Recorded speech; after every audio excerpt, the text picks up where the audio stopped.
bagi teman-teman yang masih dikuasai oleh gangguan kecemasan, silakan nonton film yang ada di bioskop sekarang, Inside Out 2. Di situ ada gambaran tentang bagaimana kecemasan itu menguasai banyak hal dan membuat hidup menderita. Jadi ceritanya itu seorang gadis yang dulunya itu baik-baik saja, happy, dan banyak emosi itu seimbang, harmoni di dalam kehidupannya, di dalam otak dan pemikirannya. Tapi tiba-tiba pada suatu saat itu, si anxiety, salah satu new emotion itu datang, masuk di dalam pikirannya.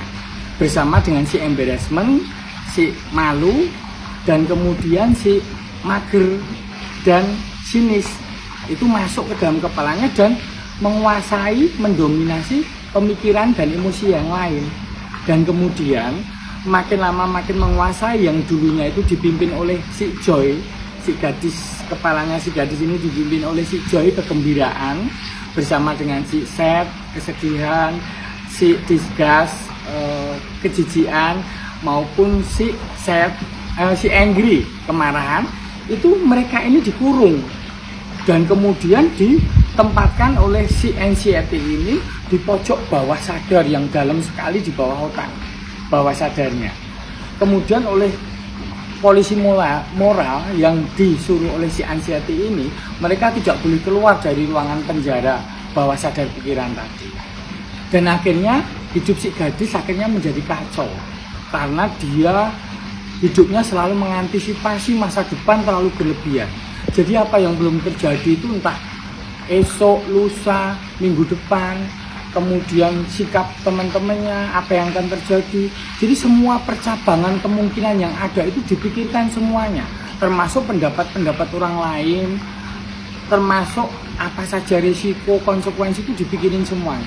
Akhirnya dia kehilangan jati dirinya, sampai dia berbohong pada temannya, sampai dia berani mencuri demi mempersiapkan masa depannya secara habis-habisan.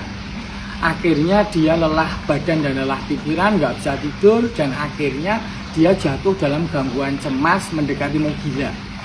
Nah akhirnya dengan perjuangan si Joy yang di bawah sadar tadi bersama emosi-emosi yang lain itu berusaha membebaskan diri dari ruang bawah sadar.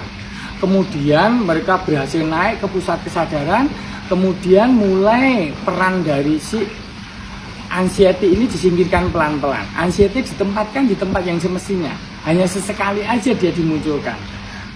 Kembali emosi di dalam pikiran si gadis tadi dipimpin oleh si Joy, si kegembiraan.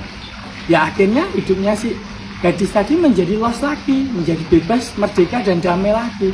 Entah apapun hasilnya di masa depan, tidak usah terlalu dipikirkan. Jadi tolong bagi rekan-rekan yang masih dikuasai anxiety, jangan mau ditipu oleh segala bentuk kecemasan, segala bentuk antisipasi masa depan. Masa depan itu masih jauh, jangan ya, kabur dan jangan terlalu dipikirkan. Yang penting berbuat yang terbaik hari ini dan biarkan si Joy, kegembiraan itu mendominasi pikiran kita. Karena hati gembira itu obat dari penderitaan hidup ini.